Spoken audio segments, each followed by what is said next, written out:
Aujourd'hui dans la vie à chaud, on va parler de Jane Got a Gun, à ne pas confondre avec Gottega qui est un youtubeur. Donc, pour commencer, le synopsis.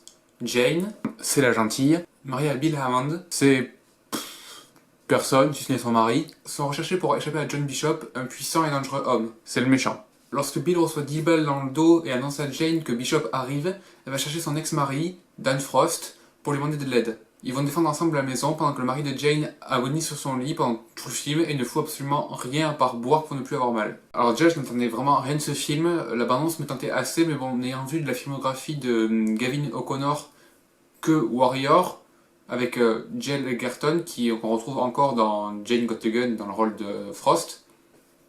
Mais du coup, Warrior m'avait laissé assez mitigé, avec de bons points, mais aussi plusieurs gros défauts. Et de ce fait, j'avoue que je n'avais pas énormément d'attentes à propos de Jane Got a Gun. Et donc en définitive, qu'ai-je pensé de ce film? Ben, qu'il était, ouais, pareil, moyen. Ouais, enfin, t'as clairement pensé qu'on se faisait chier par moments quand même. Ouais, c'est vrai, j'oublie toujours que t'es dans ma tête et que du coup, tu peux voir toutes mes petites esquives pour tenter d'atténuer les points négatifs du film. C'est mon job, mec. Bien joué. Donc, comme l'a si bien fait remarquer ma conscience ici présente, mesdames, ce film a plusieurs défauts. Hein.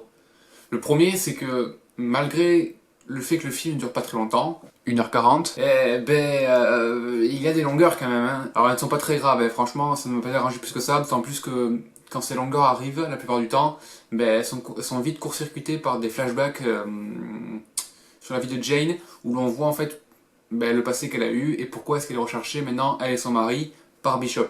Du coup, les longueurs sont assez bien gérées, même si elles n'en restent pas moins présentes. Le second problème du film, c'est la situation finale. Autrement dit, ce qu'il se passe après la grande bataille. Je ne détaillerai pas pour ne pas vous spoiler, ça serait con quand même, mais tout ce qu'il se passe après la bataille est juste nié et paraît finalement assez peu cohérent. Un petit bémol est le fait qu'à la fin, pour la bataille finale, les méchants débarquent, on n'a aucune idée de pourquoi, étant donné qu'en plus ça fait des années qu'ils cherchent le plan de Bill et de Jane, et que là finalement ils se retrouvent tous là-bas sans raison ni explication. Enfin, ça va peut-être mériter 2-3 minutes de film pour montrer comment ils ont finalement trouvé la maison, parce que là c'était assez bancal, j'ai trouvé. Du coup on a un peu l'impression qu'ils expliquaient pas, parce qu'ils savaient pas trop comment ça aurait pu être logique qu'ils trouvent la planque, et du coup genre on passe ça sous silence, comment ça passe. Je pense que ça passe pas tant que ça.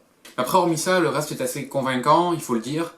La réalisation est assez bien ficelée, certaines scènes sont bien pensées, comme les scènes que l'on voit depuis les yeux de Bill, le mari de Jane donc, où tout est flou, mis à part ce qu'il y a vraiment 30 cm de sa face, étant donné qu'il est quasi mort et que du coup ses organes fonctionnent assez mal. Et de ce fait, ça fait qu'il y a des plans où on voit vraiment absolument rien, on distingue à peine les silhouettes des gens que Bill regarde depuis son lit. Et du coup, après, il y a vachement de jeu sur ça, sur le fait que le focus soit même pas 30 cm des yeux de Bill, et que du coup on voit les silhouettes qui se distinguent de plus en plus au fur et à mesure qu'elles approchent de Bill. Et du coup ça, je trouve ça vachement bien et assez original, et du coup il y a pas mal de scènes qui ont joué sur ça, je trouvais ça assez bien. Ensuite notre point positif est Ewan McGregor, qui est très convaincant en méchant de western, d'autant plus que je n'ai pas beaucoup vu en méchant tout court, donc du coup ça fait du bien de voir un acteur dans des rôles différents. Moi je trouve ça assez bien.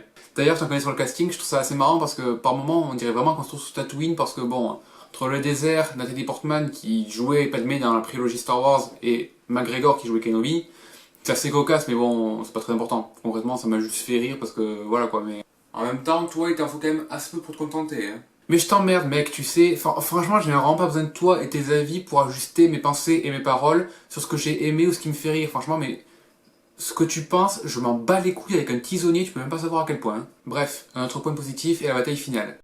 Ouais, en fait, juste vraiment j'ai raté l'avion 2.0, même Skyfall a repiqué déjà cette histoire de piéger la maison, c'est plus du tout novateur maintenant. Alors là, non, je suis désolé, mais je suis pas d'accord. Hein. Parce que là où oui, justement, la bataille commence tout simplement avec un gros piège mis en place par Frost et Jane. Après, la suite de la bataille est un long moment de tension où on ne sait pas trop ce qui va se passer, c'est vraiment haletant. Et franchement, j'ai beaucoup aimé toute cette bataille, et elle a été vraiment bien tournée, et il n'y a pas grand chose à retenir dessus. Hein. Même si, comme je l'ai dit tout à l'heure, ce qui a suivi la bataille ne m'a pas plu. Mais bon, ça c'est dommage. Au final, je n'ai pas plus de choses à dire sur ce film, si ce n'est qu'il ne m'a pas transcendé, malgré une réalisation réussie. Jane Got a Gun est pour moi ce genre de film que l'on voit et que l'on sort de la salle en se disant « Ouais, pas mal, mais bon, je le reverrai pas. » Parce qu'il n'y a pas d'intérêt particulier, du coup ça ne sert à rien de le regarder. Du coup voilà, s'il vous tente malgré tout, vous pouvez quand même aller le voir. Ce n'est pas vraiment pas un mauvais film, hein, je tiens vraiment à le dire. C'est juste qu'il n'y a rien d'exceptionnel franchement. Il n'a pas ce petit truc qui fait qu'il le rend spécial. Bref, cette vidéo vous a plu, aimez-la, abonnez-vous, gardez la forme, et je vous dis à bientôt pour de nouveaux avis à chaud. Téléportation.